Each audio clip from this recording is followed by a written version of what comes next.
묵상하신 말씀 잠시 나눌 시간 갖도록 하겠습니다. 오늘은 좀 서론이 길어질 것 같은데요. 시 한 편으로 오늘 말씀을 좀 시작해 볼까 합니다.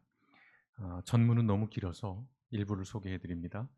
한강을 넓고 깊고 또 맑게 만드시니요, 이 나라 역사의 흐름도 그렇게만 하시니요, 이 결의의 영원한 찬양을 두고두고 받으소서. 중략합니다. 1986년 가을 남북을 두루 살리기 위한 평화의 댐 건설을 발의하시어서는 통일을 염원하는 남북 6천만 동포의 지지를 얻으셨나니, 이 나라가 통일하여 흥기할 발판을 이루시고 쉼 없이 진취하여 세계에 웅비하는 이 민족 기상의 모범이 되신 분이요, 이 결의의 모든 선현들의 찬양과 시간과 공간의 영원한 찬양과 하늘의 찬양이 두루 님께로 오시나이다 라고 하는 시입니다. 느낌이 좀 오시는지요? 뭔가 예상이 되시는지요? 이 시의 제목은 이렇습니다. 전두환 대통령 각하 56회 탄신일에 드리는 송시입니다. 헌시죠. 예. 자, 그리고 한번 아까 다시 그 시 화면을 좀 보여드리면 좋을 것 같아요. 그럼 더 느낌이 오실 것 같습니다. 전문을 보면 더 다양한 그런 내용들이 들어가 있는데, 이 송시, 이 헌시, 이 찬양시는 1987년 6월 항쟁을 기억하시죠? 그 6월 항쟁의 5개월 전, 그리고 서울대 학생이었던 박종철 고문치사 사건 나흘 뒤에 발표된 시입니다. 역사적인 배경이 좀 이해가 되시죠? 저자는 우리나라의 대표적인 시인, 저도 굉장히 이 시인의 시를 좋아합니다. 그 시인으로 알려진 미당 서정주 시인입니다. 이 헌시는 그의 나이 73세에 쓴 시예요. 73세. 미당이라는 이 미당이라면 이제 웬만한 사람들은 다 서정주로 우리는 알고 있습니다. 안일 미자에 집당자를 쓰고 있습니다. 직역하자면 집이 덜 되었다라는 뜻이에요. 조금 풀어보면 사람이 좀 모자라다, 아직 어른이 되지 못했다라고 하는 겸손의 뜻을 담고 있어요. 자신을 낮추는 거죠. 미당이라는 것이. 그러나 결과적으로 보자면 직역하는 그대로 사람이 조금 모자란 인생이 않았을까라는 생각도 하게 됩니다. 서정주는 14세가 되던 1929년에 일어났던 광주 학생 독립운동, 5.18과는 다른 겁니다. 광주 학생 독립운동에 참여해서 학교에서 퇴학을 당해요. 그러니까 독립운동을 나름 했던 학생이었습니다. 그러다가 27세이던 1942년 창씨개명을 합니다. 그러면서 그가 이제 본격적으로 일본을 위한 일들을 행하는데요. 태평양 전쟁을 찬양하고 조선의 청년들에게 이렇게 독려합니다. 일본을 위한 전쟁에 나아가서 싸우다 죽는 것은 일본 천황이 조선인에게 부여한 큰 영광이다라고 말하면서 학생들의 징병 그리고 학병에 참여를 독려하는 시와 평론을 발표하게 됩니다. 1945년 일본이 패망을 하지요. 그리고 우리나라는 해방을 맞습니다. 그때 서정주는 30세였어요. 30살이었습니다. 그때 반민특위라는 거 아시죠? 친일을 했던 친일 부역자들을 단죄하기 위해서 만들었던 그 반민특위에 끌려가서 조사를 받으면서 서정주가 이렇게 말을 했다고 합니다. 적어도 일제 치하에 몇백 년은 더 있을 줄 알았다. 해방이 그토록 빨리 올 줄은 몰랐다 라고 말을 했다고 합니다. 떠오르는 영화가 있으시죠? 영화 암살의 명대사로 남아있는 이정재가 여기 뭐 구멍 보이시죠? 하면서 옷 벗고 재판장에서 얘기하던 그때 했던 그 대사, 그거의 원작자가 이 서정주가 아닐까. 몰랐으니까, 해방될 줄 몰랐으니까 변절을 하고 친일을 했다고 하는 그 말. 이후에 서정주의 인생을 좀 더 살펴보면요. 이제 이승만 정권 시절에 친일 행위에 대해 면죄부를 받습니다. 그리고 이승만의 전기를 집필합니다. 그 이후의 행적은 이제 박정희가 5.16 쿠데타와 유신 체제를 만들게 되는데 그것을 지지합니다. 그리고 그 이후에 서정주는 5.18 광주 학살로 권력을 탄취한 그 전두환의 대통령 후보 지지 연설을 하게 되고 당선했을 때 축하 연설을 하게 됩니다. 1987년 전두환의 56세 생일에 앞서 소개한 그 송시를 쓰게 된 것이고요. 직선제 개헌 요구, 우리가 역사 속에서 기억하기로는 4.13 호헌 조치라는 것을 기억하실 겁니다. 그때 수많은 직장인들, 학생들이 이렇게 거리에 나왔던 그런 것들. 그때 서정주는 구국의 결단으로서 지지한다라고 하는 성명을 공식적으로 공개적으로 발표를 합니다. 그리고 서정주는 전두환을 단군 이래 최고의 미소를 가진 대통령이라고 찬양하고 전두환의 호인 일해를 진상을 하게 됩니다. 일해 공원이 있죠. 그것이 저 호를 딴 것인데요. 그리고 그 이후에 친일 행위를 계속 부인해 옵니다. 자신의 작품을 통해서. 그러다가 2000년 12월 사망을 합니다. 살아생전 서정주는 자신의 친일 행적에 대해서 이렇게 강변했습니다. 일본의 우길 승천 지세 밑에서 종천 순일파로 체념하면서 살아간 것에 지나지 않았다. 예, 굉장히 멋있지요. 예, 배운 자, 글을 쓰는 자다운, 학자다운, 문학가다운 그런 표현. 이걸 요약하면 뭐냐면요. 자신의 삶은 하늘의 뜻에 따라 일제에 순응했다는 거예요. 종천 순일파. 일본이 득세했고 강력했으니까 몇백 년이 가도 해방은 이루어지지 않을 것이니까 그게 하늘의 뜻이구나. 일본에 순응하며 사는 것. 그렇게 강변을 하는 것이죠. 그런데 일제 식민 강점기에만 그렇게 산 것이 아니에요. 앞서도 말씀을 드렸습니다. 해방 이후에 부당한 권력 앞에 머리를 조아리고 적극적으로 부역하며 살았던 서정주의 행적 또한 그 자신의 말을 빌리자면 하늘의 뜻에 따른 삶인 것입니다. 감히 그가 하늘의 뜻을 말하지만 서정주의 삶은 김수영 시인의 그 식구처럼 바람보다 먼저 누워버리는 풀과 같은 기회주의적인 아주 필요한 삶이었다라고 단언컨대 말씀을 드리겠습니다. 물론 여전히 그를 존경하고 그를 기념하는 사람들이 있습니다. 기념관이 있고요. 해마다 행사가 열립니다. 개인적으로 저도 좋아하는 시들이 많이 있습니다. 오늘 제가 이 서정주 시인의 삶을 길게 말씀드린 것은 오늘 우리가 묵상한 이 베드로 후서, 이 사도 베드로가 쓴 이 두 번째 편지였던 베드로 후서를 통해서 당시의 성도들에게 베드로가 경고하고 또 그들에게 경계할 것을 말씀한 그 내용이 서정주의 삶과 매우 닮아 있는, 서정주라고 하는 그의 삶이 보여준 그의 궤적이 바로 이 말씀을 그대로 담아내고 있기 때문에 좀 길게 한 개인의 삶을 돌아보았습니다. 오늘 이 베드로 후서는 사도 베드로의 유서와 같은 말씀이에요. 이제 이 사도 베드로 후서를 쓰고 얼마 안 있어서 전승에 의하면 베드로는 십자가에 거꾸로 못 박혀 순교를 당하게 됩니다. 죽음을 앞둔 베드로는 이제 성도들에게 아주 간절하고 간곡한 마음으로 이 편지를 씁니다. 베드로 전서가 지난주 우리가 묵상했죠. 외부로부터의 공격, 그러니까 고난, 핍박, 박해, 즉 고난에 대처하는 자세에 대한 권면이었다면 오늘 이 베드로 후서는 내부로부터의 공격이에요. 즉 이단 사상에 대처하는 교회 안에 들어와 있는 거짓 교사들, 그 이단자들에 대처하는 자세에 대한 권면을 담고 있습니다.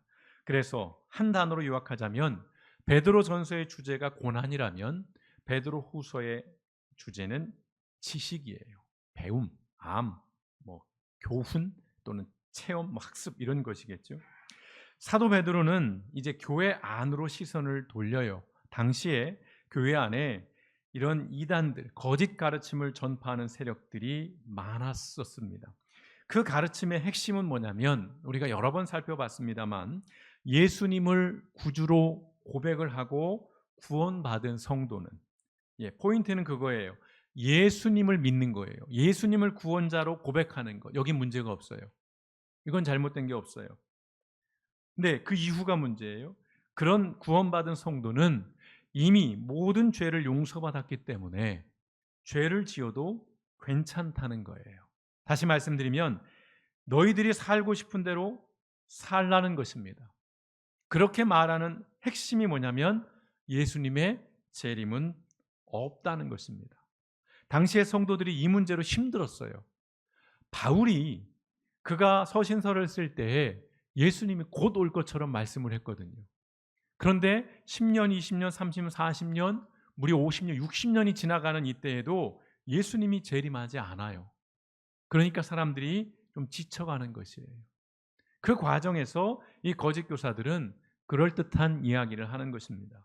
예수님의 재림이 없다는 거예요. 이것의 핵심, 이것의 포인트는 뭐냐면 심판도 없다는 거예요. 그러니까 살고 싶은 대로 살라는 것입니다. 그래서요, 이들의 가르침은 고단한 현실에서 밖으로는 막 박해가 있다고 말씀을 드렸어요. 그리고 삶이 안정적이진 않았죠. 부유하게 살지는 않았으니까요. 그런 고단한 현실에서 죄책감과 싸우는 성도들에게 믿음으로 살려고 하지만 자꾸 넘어지고 범죄하게 되고 뭐 이런 거죠. 그래서 양심에 찔리는 거예요. 신앙 양심에 찔리고 그리고 어떤 그런 죄책감. 주님 제가 이렇게 살아서 제가 되겠습니까? 제가 모태신앙이고 제가 집사고 제가 장로고 제가 목사인데 제가 이거밖에 안 됩니다. 그렇게 눌려있는 그런 성도들에게 또 재림을 기다리다가 지쳐버린 성도들에게 무엇보다 자신의 욕망에 따라 살고자 하는 성도들에게 불신자들이 아니에요.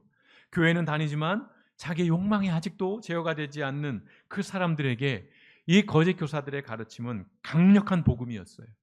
굿뉴스였다는 거예요. 그들에겐 진리와 생명의 말씀이었다는 것입니다. 한마디로 그들의 가르침은 뭐냐면 내일은 없다는 거예요. 오직 현재, 오늘만 존재한다는 거예요. 내일을 생각하지 말라는 것입니다.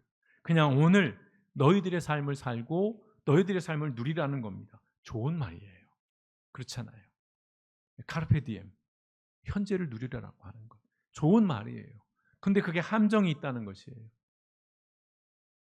그럴듯한 가르침이었지만 한꺼풀 들어가 보면 아주 형편없는, 그리고 전혀 복음도 아니고 전혀 진리도 아닌, 거기엔 어떠한 생명도 없는 그러한 가르침이었다는 것입니다. 마치 조국의 해방과 독립을 기다리며 싸웠던 사람들이 시간이 지나가면서 희망을 잃어버리고 현실에 순응하고 타협하면서 이제 적극적인 친일의 삶으로 자신의 안위를 도모하며 그렇게 변절하면서 살아갔던 사람들이 자신들을 합리화하던 논리와 매우 닮아 있는 거예요. 해방될 줄 몰랐으니까. 일본이 몇백 년은 갈 건데 나 혼자 독립운동한다고 될 일이야? 난 어쩔 수 없었어. 나도 한때는 독립운동을 했던 사람이야. 이걸 교회 안으로 가져오면 그런 거예요. 야, 이 사람아, 내가 청년회장도 했고 내가 장로도 해봤고 내가 신학교도 다녀봤어. 근데 지금은 어떻다는 거예요? 믿음을 다 잃은 거죠. 세상에 나가 있는 것입니다. 근데 그들이 되는 이유는 너무도 그럴듯해요. 야, 그 목사가 말이야 형편없었거든. 내가 그게 시험 들었잖아. 같이 있는 그 장로 말이야 잘 겪어보니까 몹쓸 사람이야. 나 그래서 시험 들어 교회 안 나가. 그들이 합리화하기에 정말 좋은 소재들이거든요. 그리고 한편으로 할 말은 없거든요. 왜요? 목사가 문제가 있는 게 현실이고 장로들이 문제가 있는 게 현실이고 교회에 온갖 시끄러워 있는 것이 현실이니까요. 거짓 교사들의 그러한 가르침들은요, 그러한 어떤 현실을 파고드는 거예요. 그러한 약점들을 가지고 그럴듯하게 말을 만들어내는 것입니다. 그래서 적당히 현실과 타협하면서 믿음의 삶을 살고자 했던 성도들에게 면죄부를 주고요, 그들에게 정당성을 부여한 것입니다. 성도들의 양심을 가볍게 만들어주고 그 욕망에 충실한 삶을 살게 하는 아주 좋은 소식이었어요. 그러나 다시 말씀드립니다. 실제는 전혀 복음이 아닌 가르침이에요. 생명은커녕 파멸의 길로, 죽음의 길로 안내하는 저주와도 같은 그런 가르침이었다는 것입니다. 그래서 사도 베드로는 성도들이 듣기에 좋은 그러한 유사복음을 전파하는 일에 대해서 경고합니다. 2장 1절의 말씀. 전에 이스라엘 백성 가운데 거짓 예언자들이 일어난 것과 같이, 구약에서도요, 좋은 선자들이 있었지만 사꾼들도 있었어요. 자기 이익을 위해서 거짓말로 하나님의 말씀을 전하고 돈을 받던 그런 사꾼들, 마찬가지에 그 얘기를 하는 거예요. 여러분 가운데에도 거짓 교사들이 나타날 것입니다. 그들은 파멸로 몰고 갈 이단을 몰래 끌어들일 것입니다. 그래서 그들은 자기들을 값주고 사신 주님을 부인하고 자기들이 받을 파멸을 재촉할 것입니다. 명확하게 얘기를 하는 것입니다. 이단을 몰래 끌어들인다는 말은 뭐냐면, 그때의 거짓 교사들이 자기들의 아이디어를 가지고 한 게 아니에요. 당시에 있었던 수많은 이단들의 가르침을 가지고 온 거예요. 오늘날 이단들도 마찬가지입니다. 신천지를 비롯해서 모든 이단들이 독창적인 게 없어요. 고대로부터 가져온 것들을 자기식으로, 그리고 그 시대에 막 알맞은 것으로 만들어서 각색을 해서 사람들을 미혹하는 것이죠. 현혹하는 것입니다. 끌어들인 것이에요. 유사복음을 전하는 이들의 심각함은 뭐냐면 자신들의 이익을 위해서 다른 사람들을 이용하는 거예요. 순수한 마음이 아닙니다. 겉으로는 굉장히 경건한 얘기를 해요. 이것이 생명이 있고 진리가 있고, 기존의 교회들은 잘못됐고, 기존의 목사들은 문제가 많고, 여기에 진리가 있고, 이것이 새로운 복음이다라고 얘기하지만 결국은 뭐예요? 자기들을 이용하는 거예요. 그리고 어떤 결과를 낳습니까? 그렇게 미혹된 자들은 파멸의 길로 이끄는 거예요. 삶이 무너지고 가정이 무너져 버려요. 살리는 복음이 아니라 죽이는 흉기일 뿐이라는 것입니다. 3절엔 그렇게 말씀을 해요. 또 그들은 탐욕에 빠져 그럴듯한 말로 여러분의 호주머니를 털어갈 것입니다. 예, 현실도 그렇죠. 하나님께서는 이미 오래전에 그들에게 내리실 심판을 정해 놓으셨습니다. 사도 베드로는 심판에 대한 얘기를 해요. 이미 정해진 것이라고 얘기를 해요. 그들은 없다라고 말했지만 심판은 있다는 것입니다. 그리고 뭐라고 말합니까? 파멸이 반드시 그들에게 닥치고 말 것이다. 당시의 거짓 교사들은 욕망에 충실한 현재를 살기 위해서 예수님의 재림을 부인했어요. 심판을 부정한 것이에요. 사도 베드로는 구약 성경에서 보여준 하나님의 심판 사건을 들려줘요. 오늘 우리가 다 읽진 않았습니다만 범죄한 천사에 대한 심판, 구약의 소돔과 고모라에 대한 심판, 부올의 아들 발람의 심판 등 구약 성경에 나타났던 하나님의 심판, 하나님이 세상을 만든 이후에 더 이상 세상에 관여하지 않는 것이 아니라 역사 속에서 어떻게 관여했는지를 성경의 역사를 다시금 들려주면서 하나님의 심판의 확실성에 대해서 이 사도 베드로가 일깨워주고 있는 것입니다. 오늘의 삶은 내일 반드시 심판받는다, 정산된다는 사실을 이 성도들에게 일깨워주고 있는 것입니다. 앞서 소개해드렸던 광복이 될 줄 몰랐으니까 친일을 했다는 그 말은 세속의 삶에서는 매우 매력적이고 매우 설득력 있는 변명일 수 있어요. 그렇잖아요. 우리가 충분히 여지가 있는 이야기이긴 해요. 그런데 성경적인 세계관에서는 예컨대 재림이 없습니다, 심판이 없습니다, 이건 어떠한 여지도 없어요. 성경의 세계관, 성경의 역사관은 명확합니다. 성경은 직선의 역사관을 가지고 있어요.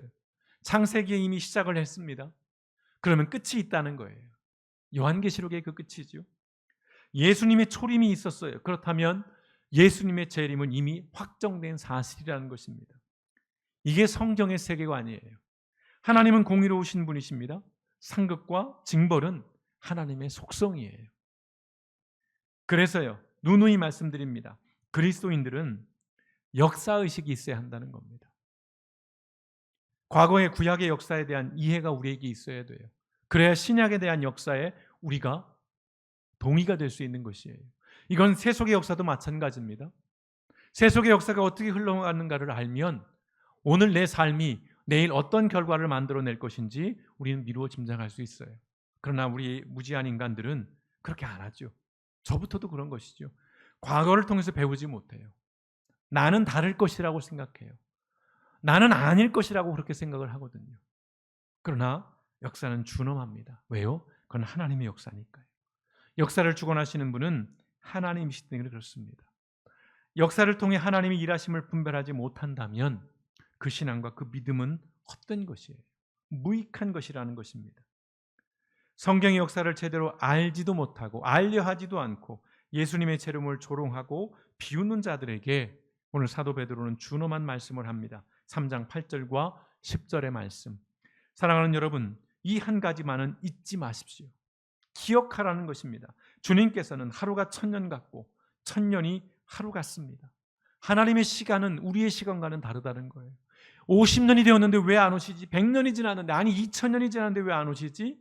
그건 우리의 시간이고요.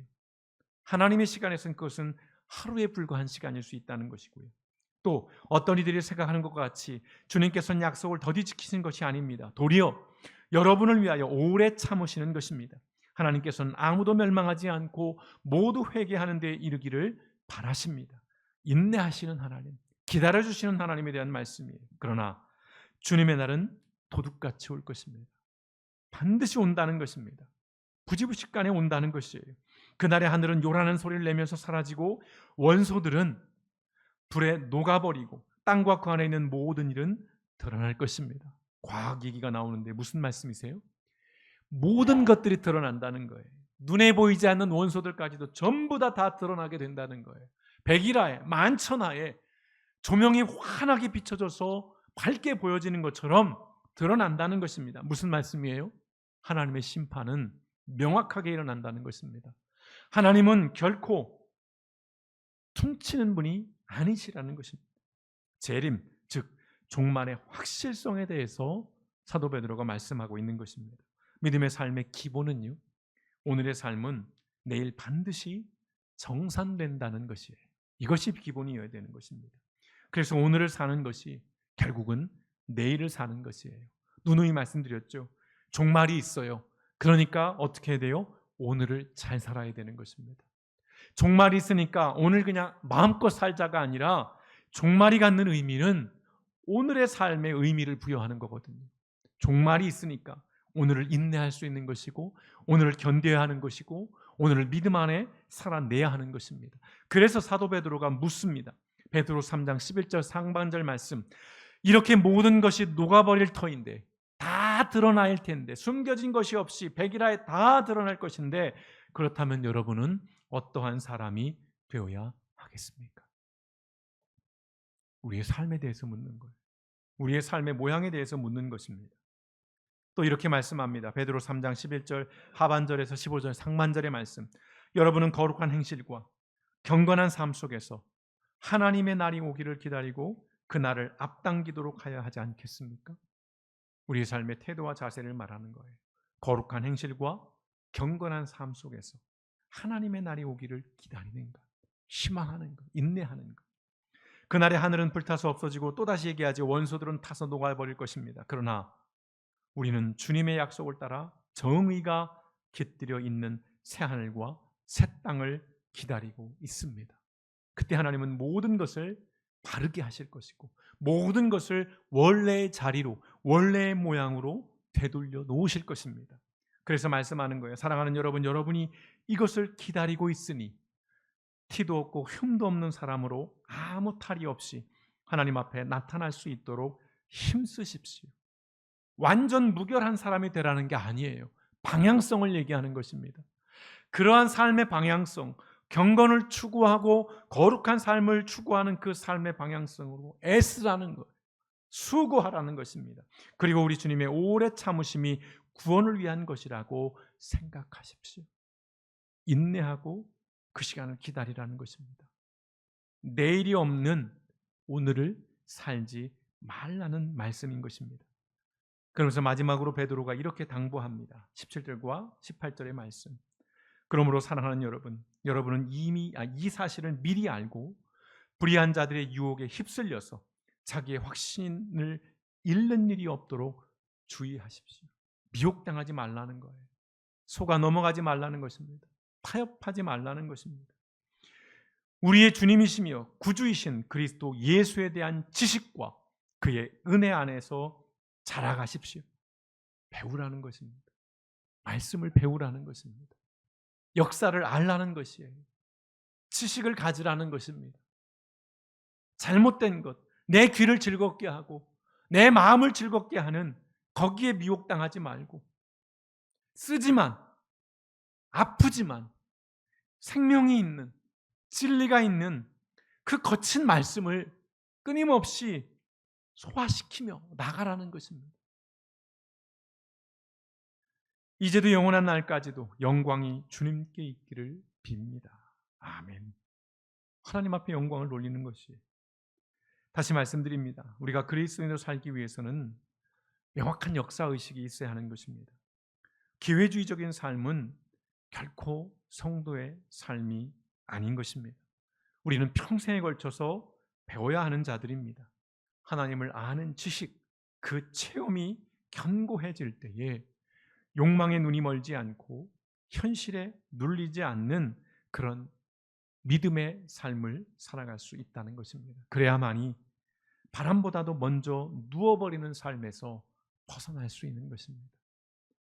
역사 속에서 수많은 그리스도인들이 자신들의 신앙을 합리화하고 자신들의 믿음을 세상 속에서 수능과 타협함으로 잃어버리고 변질시킨 역사들이 있어요. 어쩔 수 없었다라고 지금 말합니다. 너가 그 시대를 살았으면 너는 어떻겠냐고 말을 합니다. 예, 우리도 어쩔 수 없이 그렇겠죠. 그러나 그렇다고 해서 그들이 정당성을 가질 수는 없다는 거예요.